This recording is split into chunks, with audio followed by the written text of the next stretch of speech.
the annual Bess NFL tiers. All right, it's one of my favorite segments to do in the whole entire year because I'm basically previewing the season, giving y'all a little preview through my tiers. All right, so the boys got my tiers in their hands so they can react to it at the end. But this is what we're doing from bottom to top. All right, basically the worst teams at the bottom, we going to the top where the best teams are. All right, so the first tier, fight for the first pick.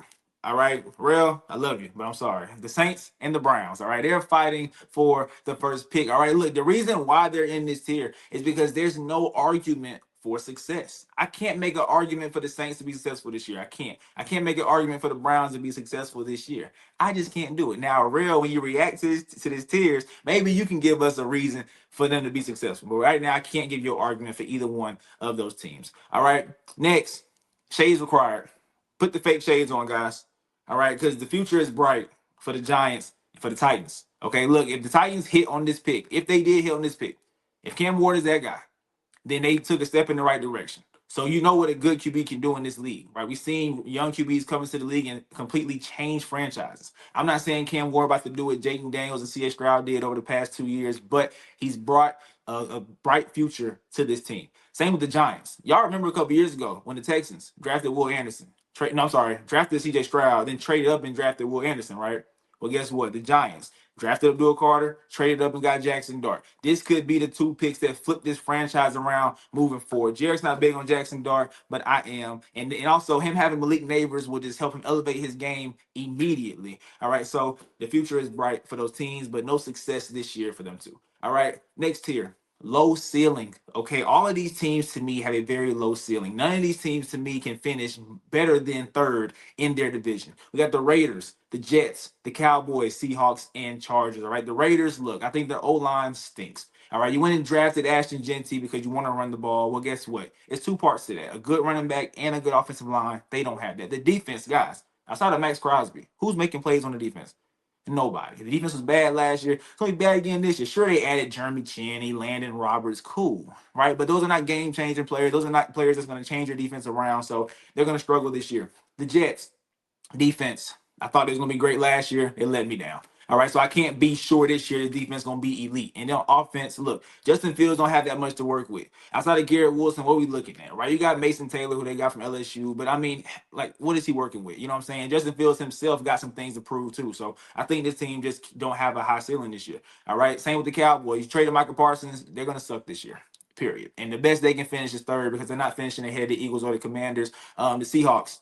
Same with them. Sam Darnold, not a believer at all. I think he's going to be bad this year. Y'all saw what he did with Kevin O'Connell and Justin Jefferson and thought that was so cute. That was cool. So let's pay this man, make him our quarterback. Watch what happens. As Jerrick said during the vote, Jalen Milroe will be starting at some point in this season. All right. And then the Chargers, look, it's unfortunate. Rashawn Slater, one of the best left tackles in the league, go down with a season-ending injury. And then on top of that, look, I just don't think this team can compete with the Chiefs or the Broncos. So the ceiling is third in the division for them. All right. So that's the low ceiling tier. Next tier, 2026 head coach job openings. All right, so coaches in college and the NFL, lick your chops because you're gonna have a chance to coach Joe Burrow. What's the name is gone? What's my boy name? Zach Taylor. He's out of here. All right, look, the Bengals are gonna be bad again. Unfortunately, it's not his fault. Okay, the defense it just sucks. Period. They brought Trey Hendrickson back, but he was there last year. So what does that matter? Shamar Stewart. Look, Rell thinks Shamar Stewart can change some things. We gonna see. But as of right now, you couldn't get to the quarterback in the SEC. Why do I think you'll get to the quarterback in the NFL? All right, so that's my whole thing about that. The defense is bad, but the offense is great. We all know this. With the Dolphins, I don't think no coach want to go coach Tua, honestly. But at the end of the day, I think they're gonna be bad this year too. And Mike McDaniel, he had a really good year a couple years ago. Last year was bad. I think this year gonna be bad. I think the Dolphins will move on. So these coaches will be gone. And next year in 2026, they'll need a new head coach. All right, but next tier, QB question mark. All these quarterbacks for all these teams got something to prove. All right, we got the Falcons, Michael Penix. You got to prove you can ball. We saw you for a little bit last year. It wasn't too impressive, right? But I give you the benefit of the doubt. You didn't plan on starting last year, but Kirk Cousins played so bad. And if y'all remember last year, Jerrick was going that rant about Kirk chains and all that stuff. But guess what? He ended up getting benched, all right, because he played bad. Michael Penix played a little bit, but we going to see, right? He got something to prove. The Jaguars, Trevor Lawrence. You got to prove something this year. You got Brian Thomas Jr. and you got Travis Hunter. There's no excuses. You got to make some noise. Your team don't have to be in the playoffs this year, but you got to make some noise individually so that the Jaguars know you're that guy moving forward. The Vikings, JJ McCarthy. Unfortunately, you done walked into a playoff team, right? So there's no time for you to struggle. There's no time for you to have that year one, couple weeks where you just can't get it together. You can't afford that because this team went to the playoffs last year with Sam Darnold. Kevin O'Connell said, "Hey, Sam Darnold, you can go because I got somebody that can duplicate what you did or do better than what you did." And JJ McCarthy. So the pressure is on. You just got to prove it. The Colts. Anthony Richardson is gone. Well, he's on the bench. Daniel Jones. You gotta prove yourself, right? We saw what you did in Giants. Let's see if a change of scenery can change your career. Let's see. But as of right now, I don't believe in it. Then the Cardinals. We all know Kyler Murray. It's a roller coaster every single year. Some weeks he looked top 10. Some weeks he looked bottom 10. We all know this, right? So all these QBs on all these teams got something to prove. And honestly, all these quarterbacks in good situations. They all got good weapons. Their defenses are pretty solid. If these quarterbacks have good seasons, these teams could sneak into the playoffs. I think the teams around them is good enough. It's just about the quarterback. All right, next, we got the Bess crew. All right, all these teams I've advocated for this offseason. All right, we got the 49ers, the Bears, the Panthers, and the Patriots. If y'all remember, I wasn't high on the 49ers when the offseason had just started.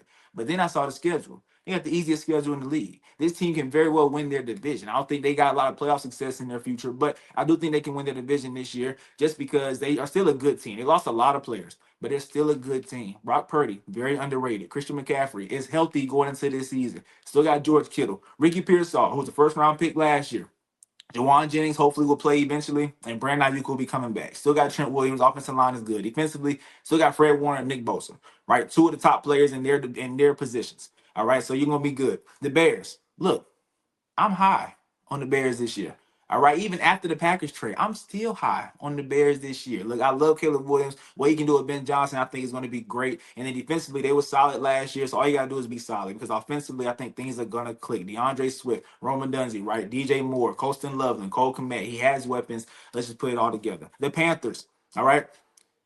Unfortunately, after the Packers trade, they fell out my playoff picture. Unfortunately, I couldn't put them in the playoffs after what the Packers just did. But I do believe in Bryce Young. I do believe that he will get his career on track this year. Ted McMillan's a huge piece to add, but Ted McMillan, Xavier Legette, and you also got they just traded Adam Thielen actually, so the receiver room got a little thinner. But I can see Ted having a Brian Thomas Jr. caliber year. So I do think this team is not going to make the playoffs, but they'll be 1 to 2 to 3 games out of it, which means they'll have a good season. All right, then the Patriots. Drake May and Mike Vrabel, I love the combination. Mike Vrabel made things happen with Ryan Tannehill. Why can't he do it with Drake May? And Josh McDaniels is also the offensive coordinator who's been the OC for Brady almost all his career, right? So I do think the future is bright, especially but this year with Stephon Diggs, right? With Trevion Henderson, with Hunter Henry, and then all these young receivers they have under Stephon who can take steps forward. The Mario Douglas example, Kyle Williams example. I think this offense is going to be humming, and defensively, they're going to be straight under Mike Vrabel. All right, so all 4 of those teams are my crew. I've advocated for them. Let's get it. All right, next tier. GC plus PM equals playoff team. All right, so good head coach plus playmakers equals playoff team. We got the Broncos, the Texans, the Steelers, and the Bucks. All 4 of these coaches are good. Neither one of y'all gonna sit here and tell me that Sean Payton's a bad coach, or that Mike Tomlin's a bad coach, or that help me out, Texans head coach. Oh my goodness. D'Amico Ryans. D'Amico Ryan, boom. D'Amico Ryan's a bad head coach. Nobody's gonna say that. And nobody's gonna say Todd Bowles a bad head coach either. And they all have playmakers on their team, right? So I do believe that all these teams will be in the playoffs due to good coaching and playmakers. And all of these teams have either an elite defense or an elite offense, right? With the Bucks, you have an elite offense that can throw the ball all around, right? With the Steelers, Texans, and Broncos, your defense is elite. So with that, you can definitely get into the playoffs. I don't gotta explain much because I think I just did explain everything. All right, next.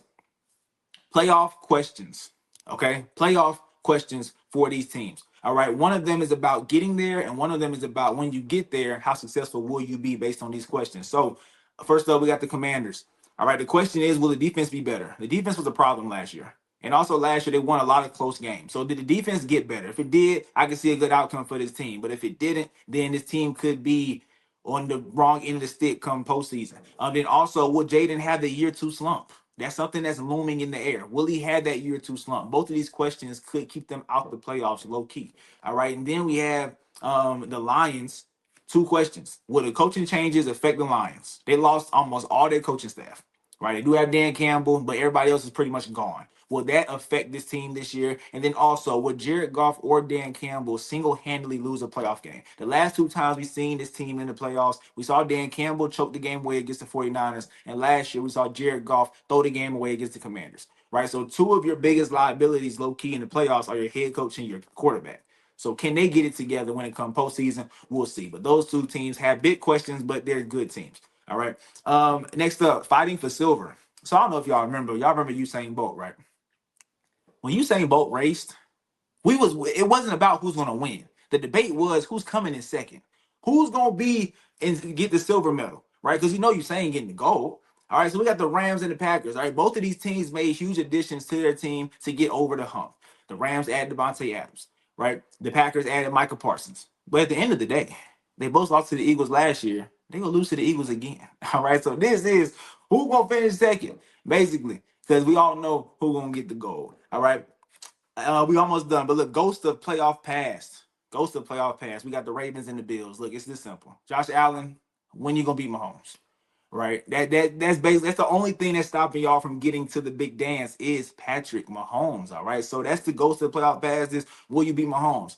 Ravens. Will Lamar Jackson overcome playoff struggles? We all know in the postseason, 10 touchdowns and 7 interceptions. That's no bueno. That can't happen. He's like 3-5 in the postseason. We all know he's really good in the regular season, but can you overcome that demon in the playoffs to get over the hump? All right, so that tier is goes to playoff pass. All right, next up, we got respect. Look, put some respect on Mahomes and Andy Reid name. I'm tired. Look, I've been trying to talk them out of being on top for the past couple of years, and I've been wrong. I'm done being wrong. I'm tired of being wrong, all right? We got to put some respect on the Chiefs' name. Period. I'm tired of hearing that Joe Burrow, Lamar, and Josh Allen, they're better than Mahomes. I'm tired of hearing it. I'm tired. Why? Why are they better when they can't beat the man? It's that simple. You can't beat him, you're not better. That's it. All right. And also, just a little something fun for the audience out there. So, Travis Kelce just got engaged to Taylor Swift, right? One of her songs, I don't know about you, but I'm feeling 22, right? So take 87 minus 22, right? And that couple right there, that's Hollywood, right? What's Hollywood Brown number? Number 5. So if you take 87 minus 22 minus 5, that equals 60. Y'all guess what Super Bowl is about to come up? Super Bowl 60. So I'm just saying, let's not count this. Let's not count this team out. I worked that out, y'all. Don't lie. I worked that. Did not lie. And then here we go. Jerry, I think he'll like this one. Or I think he'll like it too. At the top of the tiers. Back to back. All right. So let's turn the clock back to 2016. All right. Drake made a song called Back to Back as a diss track to Meek Mill. Meek Mill accused Drake of ghostwriting. All right. Back to Back was a huge success, right? Back to Back debuted and peaked at number 21 on the Billboard Hot 100, right? Back to Back was also a nomination at the 2016 Grammys, right? So Meek Mill accused him of being a ghostwriter. That's why he made that big song, right? Y'all accusing Jalen Hurts of being a bus rider. Y'all accusing Jalen Hurts of not being that guy. Y'all accusing him of not being a good quarterback. I think he's just a chip off the block. Like he not that dude. Like he not elite. So guess what? He about to go back to back, just like Drake did, and he about to get that ring and that Super Bowl MVP back to back. What Drake say in that song? Back to back like I'm Jordan 96, 97, right? Back to back like I'm Jordan 96, 97. Whoa. Facts. Guess what? Back to back like I'm Jay Hurts 24, 25. I'm sorry. 25, 26. I'm sorry. Let's get it. Whoa. Let's get it. Let's get it. Back to back like I'm Jay Hurts 25, 26. All right. That is your J Best NFL tiers. Now the fellas are gonna react to it. So Rell, let me know what you like and what you don't like about the tiers. Appreciate it, Jerry. Appreciate it. One thing that I like that you said about this list is how you said the Chiefs will be right back to the Super Bowl. I think nobody is messing with the Chiefs. Patrick Mahomes obviously the best quarterback in the league. When is Josh Allen going to beat him? When is Lamar Jackson going to be able to win some meaningful football games in the NFL? So I think the Chiefs will 100% be back. I think they should be at the top tier because we all know Patrick Mahomes isn't losing back-to-back Super Bowls. One thing that I don't like about your list is how you have the Bengals so low. Like I've been telling you for the past couple months, Joe Burrow had a full offseason with his receivers. He had a full offseason with his offense. Everybody got paid. Jamar Chase is happy. T. Higgins is happy. They got all the business out the way, so now all they're thinking about is playing football. the Bengals, Joe Burrow is the only quarterback that could beat Patrick Mahomes. So you got to give him that respect. You got to give him that respect. So let's Man, that go was ahead. 5 years ago. I was in high school 5 years ago. Come Hey, on. man, that was 5 years ago when he was 25 years old. Like, this guy is really in his prime now. We just saw MVP Joe Burrow. Like, he's only getting better. So I'm telling you, let's not count that guy out. And one thing that I hate about your list is you need to move the Bengals up. They need to go all the way up the list. They're going to be right back in the playoff contention. Don't be surprised if they maybe win your division. Okay, so the Bengals too low and the Chiefs are right where they're supposed to be. Should be a little higher, is what Rell said. Jerrick, one thing you like, one thing you didn't like. Okay, one thing that I did like was the future is bright for the Giants and the Titans. I really do. I do like what the Giants are doing with their defense. That defense is going to be very, very scary, especially their front. The pass rush, the run stop is going to be very, very dangerous. Drafting Abdul Carter, just that go down the list. They have dogs on that front line. Their secondary isn't as good, but that's something you can address in the future. And then, like you said, I'm not too high on him, but they do have Jackson Dart for the future, and you have Malik Neighbors, who we saw last year off rip is one of the best receivers in the league, and so he's only going to get better. And then we all know that whenever you have a young QB, having that number one guy on your team makes it a lot easy. Because whenever he's struggling, just the ball to him. That's what the OC is going to tell him. Get the ball to him.